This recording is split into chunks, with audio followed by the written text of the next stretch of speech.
નમસ્તે. આજે આપણે જાણીશું કે લોહી ખરાબ કેમ થતું હોય છે, લોહી ખરાબ થવાના કારણો અને તેને દૂર કરવા માટેના ઉપાયો વિશે જાણીશું. લોહી ખરાબ થવું એવો શબ્દ પ્રયોગ આપણે સામાન્ય રીતે કરતા હોઈએ છીએ. વૈજ્ઞાનિક રીતે લોહી ખરાબ થતું નથી, પરંતુ લોહીમાં ઇન્ફેક્શન, એનેમિયા, કોલેસ્ટેરોલ વધવું, સુગર વધવું, યકૃત અથવા મૂત્રપિંડની તકલીફ વગેરેને કારણે અસંતુલન થાય છે અને લોહી ખરાબ થતું હોય છે.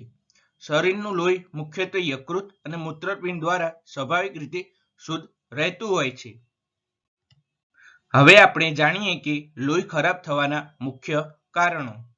ખોરાકની ખોટી આદતો. વધુ તેલિયું, તળેલું અને જંક ફૂડ ખાવામાં આવે. વધુ ખાંડ અને સોફ્ટ ડ્રિંક પીવામાં આવે. ઓછી લીલી શાકભાજી અને ફળો ખાવામાં આવે. પરિણામે કોલેસ્ટેરોલ, ટ્રાયગ્લિસરાઇડ અને સુગર વધતું હોય છે.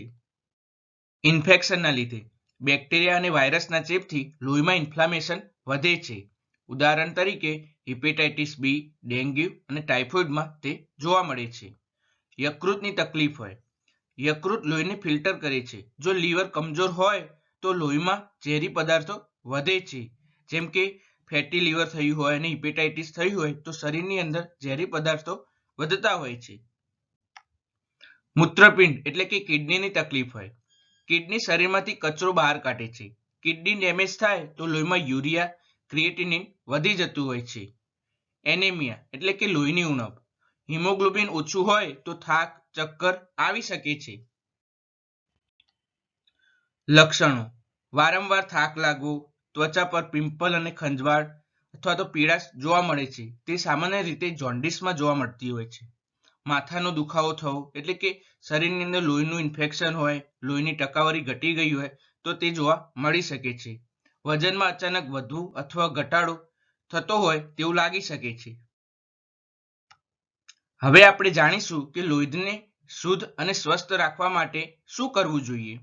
સાત્વિક અને સંતુલિત આહાર લેવો જોઈએ, જેમ કે લીલા શાકભાજી, જેમાં પાલક અને મેથીનું સેવન કરવું જોઈએ. દાડમ, આંબળા, લીંબુ, બીટ અને ગાજર ખાવા જોઈએ, જે શરીરની અંદર હિમોગ્લોબિનનું પ્રમાણ વધારવામાં મદદ કરે છે. હળદર અને લસણનો પ્રયોગ કરવો જોઈએ. પ્રોટીન જેમ કે દાળ, મગ અને ચણાનું સેવન કરવું જોઈએ. તો પછી શું ટાળવું જોઈએ? તો વધુ પડતું તેલ, પેકેટ ફૂડ, સોફ્ટ ડ્રિંક અને વધુ પડતી ખાંડ ખાવામાં આવતી હોય તો તેને ટાળવાનો પ્રયોગ કરવો જોઈએ. પૂરતું પાણી પીવું જોઈએ. દિવસે 8 થી 10 ગ્લાસ પાણી પીવું જોઈએ. નિયમિત વ્યાયામ કરવો જોઈએ. 30 મિનિટ તેજ ચાલવું જોઈએ. યોગ અને પ્રાણાયામ અને સૂર્ય નમસ્કારનો પ્રયોગ કરવો જોઈએ. ડોક્ટરની સલાહ લેવી જોઈએ, જેના પછી નીમ પાન અને ગિલોય રસનો ઉપયોગ આપણે કરી શકીએ છીએ.